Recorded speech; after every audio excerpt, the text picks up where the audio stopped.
नमस्कार, आप देख रहे हैं जे प्राइम भारत और मैं हूं आपके साथ ज्योतिका। आइए रुक करते हैं खबर की ओर। सड़क पर हादसा था, कागज पर खेल हुआ। जिसका दोष नहीं था वही झेलता मेल हुआ। सच को दबाया गया पैसों की ताकत से, पर झूठ का किला आज फिर ढेर हुआ। ये कहानी सिर्फ एक केस की नहीं है, यह उस सिस्टम की सच्चाई है जहां हादसा गाड़ी से कम और फाइलों से ज्यादा कराया जा रहा था।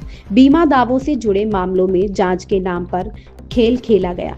असल गाड़ी को बचाया गया, असल आरोपी को हटाया गया और किसी दूसरे वाहन व व्यक्ति को मुकदमे में फंसाकर मामला अदालत भेज दिया गया। यानी सड़क पर जो टक्कर हुई थी उसकी सच्चाई कागज पर बदल दी गई। मामला खुला जब आईसीआईसीआई लोम्बार्ड बीमा कंपनी के अधिकार राजेंद्र प्रताप सिंह ने शिकायत की। इसके बाद पुराने केस दोबारा खोले गए, एसआईटी जांच बैठी और जो सामने आया वो चौंकाने वाला था। गलत विवेचना करने वाले पुलिसकर्मियों पर सीधी कार्रवाई हुई। गोंडा के 2, बहराइच के 8, श्रावस्ती के 3, कुल 13 विवेचक तत्काल निलंबित और 3 अन्य पर कार्रवाई की प्रक्रिया जारी। यानी साफ संदेश, अब फर्जी जांच, कागजी सेटिंग और खेल नहीं चलेगा, क्योंकि जब जांच सच में होती है तो कुर्सी नहीं कर्म गिने जाते हैं। वर्दी की इज्जत वही बचाएगा जो सच से मुंह नहीं छिपाएगा। नदीम अहमद, देवीपाटन की रिपोर्ट।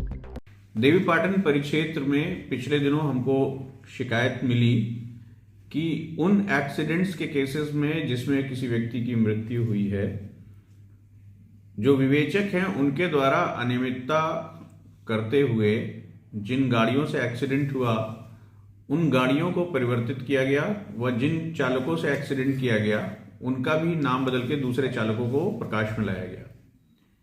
ऐसा इसलिए किया गया ताकि जो इंश्योरेंस कंपनी थी उससे क्लेम की धनराशि की वसूली की जा सके।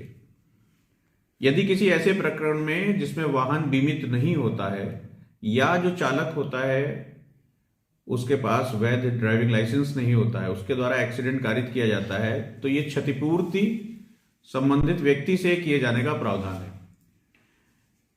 किंतु कई विवेचनाओं में इनके द्वारा फर्जी तरीके से ऐसे वाहनों को प्रकाश में लाया गया जिनके द्वारा घटना नहीं की गई थी, वैसे चालकों को भी प्रकाश में लाया गया। जब इस सब की अलग अलग जनपदों में विस्तार से जांच कराई गई तो ऐसे 13 प्रकरण निकल कर आए जिसमें 16 विवेचकों द्वारा यह अनियमितताएं की गई थी। इन सभी प्रकरणों में जो प्रारंभिक जांच हुई उसके आधार पर इस समय 1 निरीक्षक व 12 उप निरीक्षकों को निलंबित कर उनके विरुद्ध विभागीय कार्रवाई प्रचलित की गई है। 3 अन्य उप निरीक्षक जिनका चूंकि स्थानांतरण हो चुका है तो संबंधित जनपद को सूचना भेजकर उनके खिलाफ निलंबन व विभागीय कार्रवाई की प्रोसेस को हम लोगों ने आगे बढ़ाया है। और इन सभी विवेचनाओं में सही विवेचना करके सही वाहन व सही वाहन चालक को उत्तरदायी बनाने के लिए अग्रिम विवेचना के आदेश दिए गए। इस खबर में बस इतना ही। बने रहिए जे प्राइम भारत के साथ।